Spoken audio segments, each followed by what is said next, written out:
Cinema শুরু হয় 1996 সালে। মানুষের কাছে ছিল না ঠিকমতো খাবার, ছিল না মাথা গোঁজার মতো ঠাঁই। আবর্জনার ভেতর থেকে খাবার কুড়িয়ে খেত অনেক মানুষ, আর থাকার জন্য ব্যবহার করত ছোট ছোট টানেল। এই পরিস্থিতির মাঝেই আমরা দেখি এক ছোট্ট মেয়েকে। সে রাস্তা থেকে খাবার কুড়িয়ে খায় আর গৃহহীন দারিদ্র মানুষদের সঙ্গে টানেলের ভিতরে থাকে। কিন্তু একদিন সরকার আর পুলিশ মিলে সিদ্ধান্ত নেয় সব হোমলেস মানুষদেরকে সেখান থেকে তাড়িয়ে দেবে। ঠিক সেই সময় এক পুলিশ অফিসার, যার নাম ট্যাগ, মেয়েটিকে একা পেয়ে চুপিসারে কিডন্যাপ করে নিয়ে যায়। ব্যাগের ভেতরে করে তাকে নিয়ে যায়। ট্যাগ তাকে নিয়ে আসে একটি ফটো স্টুডিওতে, কিন্তু এটা কোনো সাধারণ ফটো স্টুডিও ছিল না। এখানে বিদেশ থেকে পালিয়ে আসা মানুষদের, বিশেষ করে চীন, জাপান থেকে আসা মানুষদের ফেক আইডি কার্ড বানানো হতো। সেই আইডির নামে লোন নেওয়া হতো, আর যদি তারা লোন পরিশোধ করতে না পারত তাহলে তাদের শরীর থেকে অঙ্গ কেটে নেওয়া হতো। সেগুলো বিক্রি করে টাকা আদায় করা হতো। কোরিয়ায় এই ভয়ঙ্কর বিষয়টি খুবই প্রচলিত ছিল। কেউ যদি টাকা দিতে না পারে তাহলে তার পরিবর্তে তার শরীরের অঙ্গ কেটে নেওয়া হতো। এই পুরো কাজটা সামলাতো একটি মহিলা, যাকে সবাই মম বলে ডাকতো। ট্যাগ সেই মেয়েটাকে এনে মমের হাতে তুলে দেয়। সোজা কথায় টাকার লোভে তাকে বিক্রি করে দেয়। এখানে বাচ্চাদের নিয়ে ভিক্ষা করানো হতো। শুধু এই মেয়েটা না, আরো 4-5টা বাচ্চা ছিল যারা মমের জন্য ভিক্ষা করে টাকা এনে দিত। সেই টাকা আবার তাদের নামে ঋণ হিসেবে দেওয়া হতো, আর পরে সেই ঋণ আদায় করা হতো নির্মমভাবে। মেয়েটার নাম ছিল ইয়াং। তার কিছুই যায় আসে না সে কি করছে, কোথায় থাকছে, শুধু তাকে খাবার দিলে সে সব কিছু করতে রাজি। একদিন ভিক্ষা করতে করতে তার দেখা হয় আরেকটি মেয়ের সঙ্গে, যার নাম সং। ইয়াং তাকে সঙ্গে করে স্টুডিওতে নিয়ে আসে। সং বহুদিন ধরে কিছু খায়নি। সে এতটাই ক্ষুধার্ত ছিল যে দরজার সামনেই লুটিয়ে পড়ে। ইয়াং মমকে অনুরোধ করে, প্লিজ ওকে একটু খাবার দাও, ভেতরে নিয়ে যাও। মম সেটাই করে, কিন্তু সেই রাতে মম ইয়ানকে ঘুম থেকে তোলে বাইরে নিয়ে যায়। সেখানে সে একটি আহত কুকুর দেখায়। ওই কুকুরটা আসলে এই লোকগুলোরই ছিল, এখন আর কোনো কাজের নয়। তাই মম একটা শাবল দিয়ে কুকুরটিকে মেরে ফেলে। তারপর ইয়াংকে বলে, এটাকে নিয়ে গিয়ে মাটি চাপা দাও, আর মনে রেখো যেদিন তুমি অকেজো হয়ে যাবে সেদিন তোমারও পরিণতি এমনই হবে। এই দুনিয়া খুবই নিষ্ঠুর। এভাবেই সময় কাটতে থাকে। ইয়াং বড় হয়ে ওঠে এবং মম এর প্রতি ভীষণভাবে লয়াল হয়ে যায়। তার জন্য সে যে কোনো কিছু করতে রাজি। এখন সে লোন কালেকশনের কাজ করে, মানুষের কাছ থেকে টাকা আদায় করে। একদিন সে এক লোকের কাছ থেকে লোন তুলতে যায়। লোকটা হঠাৎ ইয়ানের উপর হামলা করে। তার মুখে একটি ছোট কাটা দাগ পড়ে যায়। তবুও ইয়ান শান্তভাবে বলে, লোনটা শোধ করে দাও। লোকটা আবার মারতে আসে। ঠিক তখনই ইয়ান তার পার্টনারদের ফোন করে। তারা ওই লোকটার স্ত্রীর কাছে যায়। এটা শুনে লোকটা ভয়ে কেঁপে ওঠে। ইয়ান তাকে জুয়া খেলায় জিততে সাহায্য করে যাতে সে লোন শোধ করতে পারে। কিন্তু যাওয়ার আগে ইয়ান লোকটার মুখে একটি কাঁচের বোতল ঢুকিয়ে জোরে আঘাত করে। অন্যদিকে আমরা দেখি মিস্টার হুকে। তিনি মমের কাছ থেকে অনেক টাকা ধার নিয়েছিল। শোধ করতে গিয়ে তিনি তার দুটো আঙুল পর্যন্ত হারিয়েছে। ইয়ানও সেখানে কাজ করে, আর মিস্টার হু এর সঙ্গে তার সম্পর্কটা বেশ ভালো। এরপর ইয়ান স্টুডিওতে ফিরে আসে। এই স্টুডিওর ভিতরেই তাদের থাকার জায়গা। সেখানে আমরা দেখি সঙ্গে সেই ছোটবেলার মেয়েটাই যাকে ইয়ান রাস্তায় পেয়েছিল। সেখানে আরো আছে হানজি, যার মানসিক সমস্যা আছে, আর আছে ওয়াং, খুব চুপচাপ কিন্তু ভীষণ নৃশংস। এরা সবাই মিলে একটা টিম, এরকম পরিবার যারা মমের সঙ্গে থেকে টাকা আদায়ে কাজ করে। আজ কথা হচ্ছিল মিস্টার পার্ককে নিয়ে। তিনি লোন পরিশোধ না করেই ফিলিপিন্সে পালিয়ে গিয়েছে। ওয়ান বলে, পালিয়ে যাবে কোথায়, তার ছেলে তো এখানেই কোরিয়াতেই থাকে। মম তখন ইয়ানকে বলে, তুমি গিয়ে তার ছেলেটাকে নিয়ে আসো, সে আমাদের লোন পরিশোধ করবে। পরদিন সকালে ইয়ান কাজের জন্য বের হয়। ম্যাং ইসো তাকে একটি ছুরি দেয় নিজেকে রক্ষা করার জন্য, কিন্তু ইয়াং এর কাছে আগে থেকেই ছুরি ছিল। ইয়াং উল্টো ম্যাং ইসোকে ব্যান্ডেজ দিতে শুরু করে, কিন্তু কারো যত্ন, কারো ভালোবাসায় এই জিনিস সে কখনো অনুভব করেনি। তাই বুঝতে পারে না এর বদলে সে কি দিবে। চুপচাপ সেখান থেকে চলে যায়। ইয়ান এসে পৌঁছায় মিস্টার পার্কের অ্যাপার্টমেন্টে। সেখানে তার ছেলে ইউক থাকে। ইউক খুব শান্ত ভদ্র মানুষ। সে ইয়ানকে ভেতরে ডাকে, পাস্তা বানিয়ে খাওয়ায় আর বলে আমার বাবা খুবই হার্ড ওয়ার্কিং, উনি সব টাকা শোধ করে দেবেন। ইয়ান জিজ্ঞাসা করে তুমি ওর উপর এত ভরসা কেন করো? ইউক বলে কারণ উনি আমার বাবা। ইয়ানের মুখের কাটা দাগ দেখে ইউক ব্যান্ডেজ আনতে চায়। এই যত্ন, এই অনুভূতি ইয়ান আগে কখনো দেখেনি। সে অস্থিরতায় পড়ে যায়, সব ব্যান্ডেজ আর খাবার ফেলে দিয়ে সেখান থেকে বেরিয়ে যায়। সন্ধ্যায় মম ফোনে জিজ্ঞাসা করে কি হয়েছে, তাকে তুমি খুঁজে পেয়েছিলে, টাকা পাওনি কেন? ইয়ান মিথ্যা কথা বলে, সে বাড়িতে ছিল না। মম বলে তাহলে ক্লাবে যাও, সং সেখানে বড় কাণ্ড ঘটিয়েছে। ক্লাবে আমরা দেখি সংকে সে নেশাগ্রস্ত অবস্থায় এক মহিলাকে ভীষণভাবে মারধর করছে।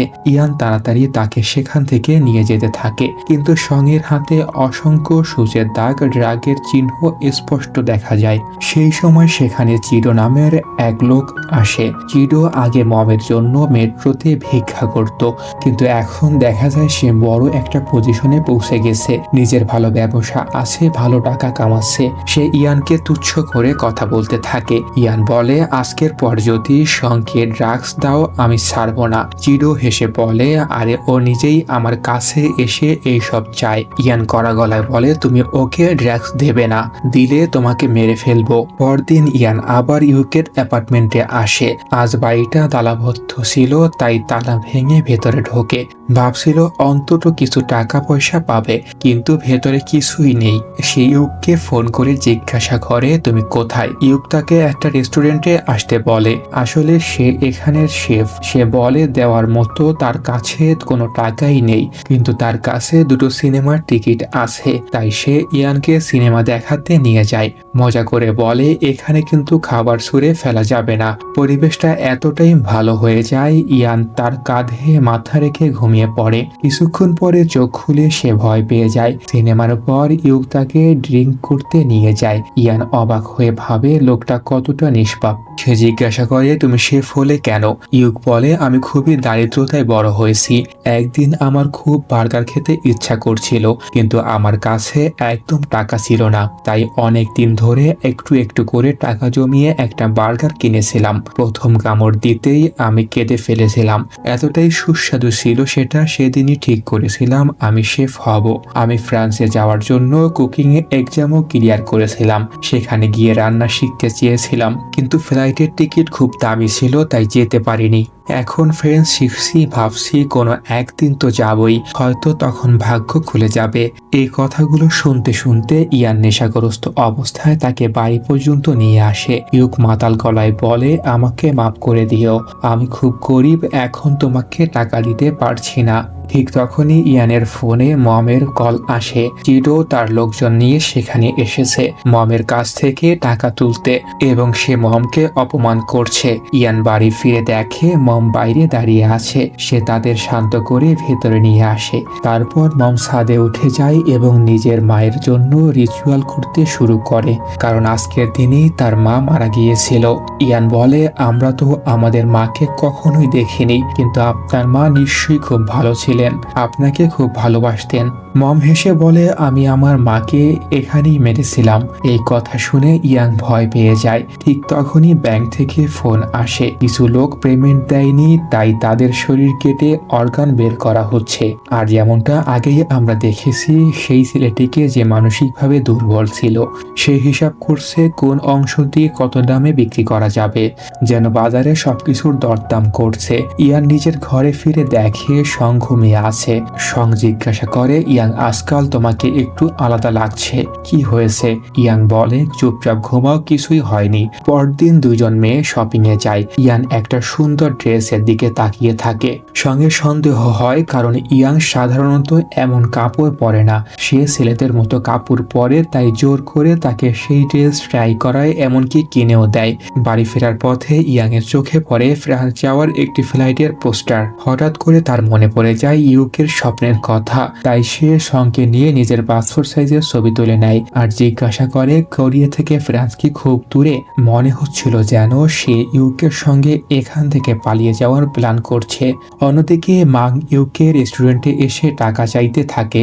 সে ইউকে ভীষণ মারধর করে আর বলে কাল পর্যন্ত সময় আছে, টাকা না দিলে তোমাকে আমরা ছাড়বো না। এদিকে মম ইয়াংকে ডাকে। ইউকের ফাইল দেখে সে বলে এর বাবা তো পালিয়ে গেছে, এখন টাকা তুলতে হলে আমাদের এর অর্গান বিক্রি করতে হবে, আর এই কেসটা তুমিই সামলাবে। মম ইয়াং এর সম্পর্কে জানে, সে বুঝতে পারছে ইয়াং ইউকে বাঁচাতে চাইছে। সে পরীক্ষা নিচ্ছে এই মেয়েটি কি এখনো কাজে লাগার মতো আছে নাকি নয়। ইয়াং তাড়াতাড়ি ইউকের অ্যাপার্টমেন্টে পৌঁছে যায়। সেখানে হানজি আগেই দাঁড়িয়েছিল।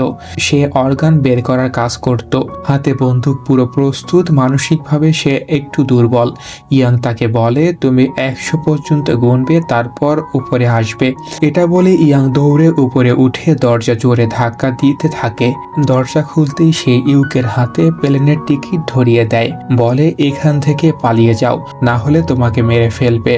ইউক ভয়ে কাঁপতে কাঁপতে বলে আমার বাবার কি হবে। ইয়ান কড়া গলায় বলে ও তোমাকে ছেড়ে আগেই পালিয়ে গেছে, এত সহজ কেন তুমি, এতটা নিষ্পাপ কেন তুমি।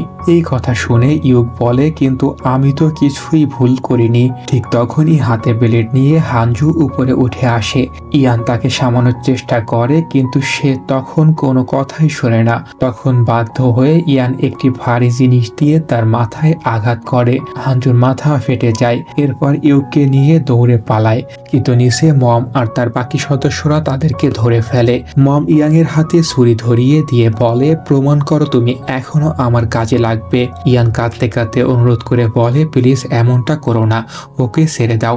কিন্তু মম 1 সেকেন্ডও দেরি করে না, চোখের পলকে ইউকের গলা কেটে দেয়। দৃশ্যটা এতটাই ভয়ঙ্কর, এতটাই অস্বাভাবিক ছিল, শরীরটা কেঁপে ওঠে। তারপর তার লাশ ঝুলিয়ে নিয়ে যাওয়া হয় অর্গান বের করার জন্য। এই সব কিছু ইয়ান সহ্য করতে পারে না, তার পক্ষে এটা দেখা সম্ভব ছিল না। কিন্তু তার সামনে আর কোনো রাস্তা নেই। সে কি করবে, কোথায় যাবে, কিছু বুঝে উঠতে পারে না। সে বলে আমরা তো একটা পরিবার, আমরা নিজেদের সঙ্গেই এটা কি করছি। মম ঠান্ডা গলায় বলে পরিবার কেন পরিবার। ইয়াং তখন অচেতন হয়ে পড়ে। চোখ খুলতেই সে নিজেকে দেখে একটি শিপিং কন্টেনারের ভেতরে। চারপাশে আরো অনেক মেয়ে, একে একে সবাইকে বের করা হয়। তখন বোঝা যায় এটা চিডো। সে অনেক মেয়ে কিনেছে, ইয়ানও তাদের মধ্যে একজন। এই দৃশ্য দেখে ইয়ানের মাথা ঘুরে যায়। মম ফোন করে চিডোকে বলে চুপচাপ ইয়ানকে জাপানে পাঠিয়ে দাও, ওর কোনো ক্ষতি করো না। কিন্তু চিডো কথা শোনে না। সে ইয়ানকে নির্মমভাবে মারতে শুরু করে। মারতে মারতে একসময় ইয়াং চিডোর চোখ উপড়ে ফেলে, তাকে পানিতে ধাক্কা দিয়ে পালিয়ে যায়। কিন্তু সে আর কত দূর যাবে, শেষ পর্যন্ত তাকে ধরে ফেলে। বাঁচার শেষ উপায় হিসেবে সে সাগরে লাফ দেয়। চিডো রেগে ফেটে পড়ে। সে সবকিছু মমকে জানায়। মম সবাইকে জড়ো করে বলে আমি বলেছিলাম ওকে জ্যান্ত ছেড়ে দাও, জাপানে পাঠিয়ে দাও, কিন্তু ও পালিয়ে গেছে। তার উপর আবার চিডোর চোখ নষ্ট করে দিয়েছে। চিডো তখন ইয়ানকে মারার জন্য একজন প্রফেশনাল কিলার ভাড়া করে। তাকে মারার বিনিময়ে সে তাকে 3 মিলিয়ন টাকা দিবে। এদিকে পালাতে পালাতে ইয়াং এসে পৌঁছায় মিস্টার হুকের কাছে। এই একমাত্র মানুষ যাকে সে চিনত। মিস্টার হুক বলে আমি তোমাকে একটা লোকেশন বলবো, সেখানে চলে যাও, কিন্তু আমার থেকে দূরে থাকবে আর কখনো আমার কাছে আসবে না, না হলে আমি বিপদে পড়ব। অন্যদিকে মম চিডোর সঙ্গে দেখা করতে যায়। চিডোর এক চোখ নষ্ট হয়ে গেছে, সে ভীষণ রেগে আছে। মম তখন ক্যালকুলেটর বের করে হিসাব করতে শুরু করে। মম বলে আমি তোকে খাইয়েছি, পরিয়েছি, বড় করেছি, এই সব কিছুর দাম কত জানিস। সবকিছু যোগ করে সে বিশাল অঙ্কের টাকা বের করে চিডোর কাছে দাবি করে। চিডো যখন টাকা দিতে পারে না তখন মম বলে তোর শরীর টাকা দেবে। সেই মুহূর্তে তাকেও মেরে ফেলা হয়। তার অর্গান বের করার জন্য লাশ নিয়ে যাওয়া হয় আর চিডোর জায়গায় মম আরেকজন লোক বসিয়ে দেয়। এদিকে কিলার ইয়ানকে খুঁজতে খুঁজতে মিস্টার হু এর বাড়িতে পৌঁছায়, কারণ মিস্টার হুই ছিল ইয়াং এর সবচেয়ে কাছের মানুষ।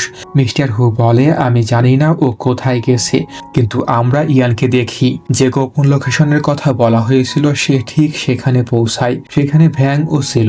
আগেই বলা হয়েছে ভ্যাং মানসিকভাবে অসুস্থ। সে ভ্যাং এর ঘাড়ে কলম ঢুকিয়ে তাকে মেরে ফেলে, কিন্তু মরার আগে ভ্যাং হানজুর গলা কেটে দেয়। দুইজনই ভয়ঙ্কর ভাবে মারা যায়। এদিকে আমরা দেখি শংকে, সে এত বেশি ড্রেস কিনেছিল যে শেষ পর্যন্ত তার জীবনটাও চলে যায়। চিডোর মৃতদেহ সিমেন্টের ভেতরে ভরে ফেলা হয়।